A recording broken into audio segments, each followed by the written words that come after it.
Long fairy tales have a tendency to dragon. That doesn't work because you got to say drag on, like you're from New York. Long fairy tales have a tendency to drag on. Look, the dragon is firing fire. See, that's a subpar pun. Let me tell you about a long fairy tale, though. Star Wars, it's just a fairy tale in space. Listen, people misunderstand what science fiction and fantasy are. Star Wars is space fantasy. Star Trek, though, is also space vanity. Space vanity. The fact of the matter is, all science fiction truly is fantasy. You thought I was going one way? No, I'm going another. You've got to think about this critically, okay? We haven't sent a probe outside our own solar system except perhaps, in a non-meaningful way, okay? We haven't seen another galaxy except through a telescope. Have you heard of something called gravitational lensing? If you haven't, I'll give you a crash course right now. A black hole has such a gravitational force that it bends light into it as light passes by, going the speed of light. But if light is bent into a black hole on its transition from point A to point B, how can you say that the speed has remained the same? Isn't it true that in that scenario, the light has actually been waylaid or slowed down in its transit? So if there are black holes we can't even see from Earth, we can only infer through instrumentation. Doesn't it stand to reason that what we see from Earth and the way things actually aren't necessarily the same thing?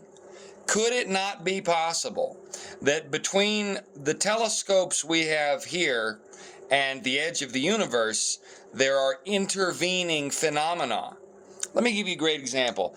I'm making an X-Wing, by the way. We're going to try to make an X-Wing. And let me be frank, I don't know if this is going to work. I don't know if this is going to work. I'm going to try. I'm going to try. But I don't know if it's going to work. I think I have to unfold here. And then we're going to go like that. We might have to fold and unfold. But let me clue you in. There's a little dingus called a hot Jupiter. I don't know if you've heard about it. It's not, it's not Zeus or Jupiter or Thor dressed in a provocative bathing suit. That's not what I mean when I say a hot Jupiter. When I say a hot Jupiter, I mean a gas giant within the frost line of a large stellar body. Now, the frost line is an arbitrary distinction that uses our solar system as a primary point of reference. In our solar system, we have gas giants that are quote-unquote outside the frost line, okay? So what does that mean to me as a mud engineer? What does that mean to you as a mud engineer? Are we engineering mud? What it means is our modern astrophysicists use as a model, a template, our own solar system. But what they find when they look at solar systems through other telescopes is that most planets which are visible from the Earth are hot Jupiters. That is, gas giants that are within the frost line of the stars around which they orbit. And the reason they know this is the only way they can see them is the gas giant will pass in front of the star, occluding the star slightly and becoming visible. A small planet's too little to be seen.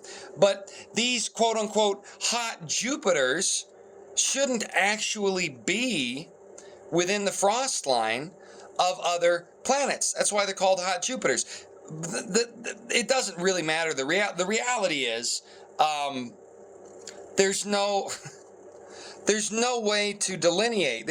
You can't say that a planet or a solar system shouldn't have something in X or Y fashion. And the reason is our solar system is not the defining solar system of the universe, ostensibly, unless, of course, it is. See, ironically, astronomers assume that our solar system is central to the universe and the galaxies. Now, that's only possible if God designed it.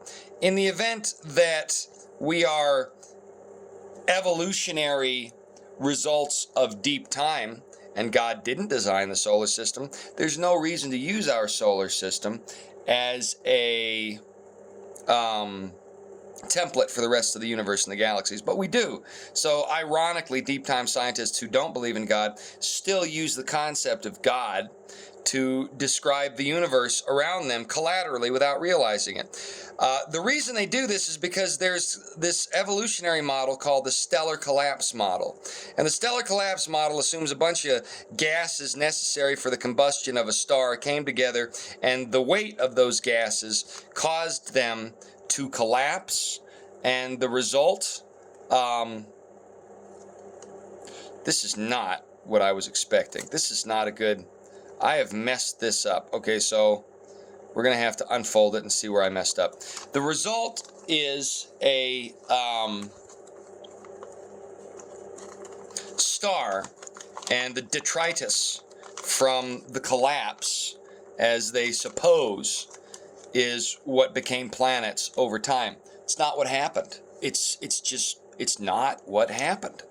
And the reason it's not what happened, or one of the reasons it's not what happened, is because planets conserve angular momentum. You understand what I'm talking about? Angular momentum. Conservation of angular momentum is a law in physics. And to be rid of some moons around Jupiter go backwards, Neptune's on its side, Venus rotates backwards. Our solar system doesn't exhibit conservation of angular momentum. Yet even so, our powers that be really assume that's what's going on. So no, the smaller way isn't the way to go. Okay, I had it closer before. I think I'm going to have to use some scissors. These instructions are in Japanese. All right, give me a break. So ultimately, physics disproves the stellar collapse model, but it's necessary for deep time evolutionary models of solar system development. You see, they assume by default, mind you, that everything evolved. And since they assume by default that everything evolved, well, there's no way that things should be as different as they are, but they clearly are. Okay, they clearly are. So that assumption is then stretched as far as they can stretch it, the stinkers. It is then stretched into the idea that other solar systems evolved similarly through a stellar collapse model. And it is this assumption that makes them call a hot Jupiter, because they're like, well, those gas giants didn't evolve like they did in our solar system. Well, no, they didn't evolve at all, you doofus. That's the thing. Deep time evolution doesn't exist. Look, imagine being in the Super Mario World universe, right? Imagine that. Imagine me and you, I do. We're jumping in the Mushroom Kingdom every night. I know it may not be quite right, but hidey hi, I messed up again, yo. Anyway, imagine being in the Mushroom Kingdom, right? Mushroom Kingdom, and assuming that the physical characteristics of that Mushroom Kingdom developed in an evolutionary capacity, and you start to get some idea of the madness that we are, in fact, seeing. I don't know what the devil they're doing here. Okay, hold on. Maybe I did this backwards again. Guys, origami is not for the faint of heart. Okay? It's just not. Okay. So, and then fold it in one more time. Okay. Anyway, so hot Jupiters exist because the stellar collapse model for the existence of the universe is erroneous. It didn't happen that way. What happened is our universe, our single spoken word, that'll preach, as Kent Hovind says, was designed by a designer. Okay? That's why certain biological functions that we see in the animal kingdom have a sort of reciprocation. So our universe was designed, and the stellar collapse model, number one, it doesn't account for conservation of angular momentum. That's a big deal, okay? That's a pretty big deal that it doesn't account for conservation of angular momentum. Numero unero, okay? And numero dos, other solar systems are clearly built differently than ours. So we can't apply our observations here or there. So most of what they say we know about the known universe is complete hogwash and assumption. It's just not. It's not real. It's just not real. That's the sad, strange truth of it. And I think what I need to do is flap these guys this way to make this X-Wing work.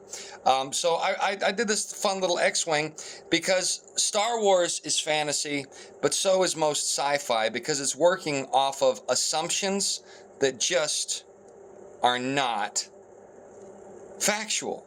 They're as much fantasy as Gandalf is. So science fiction is really just space fantasy.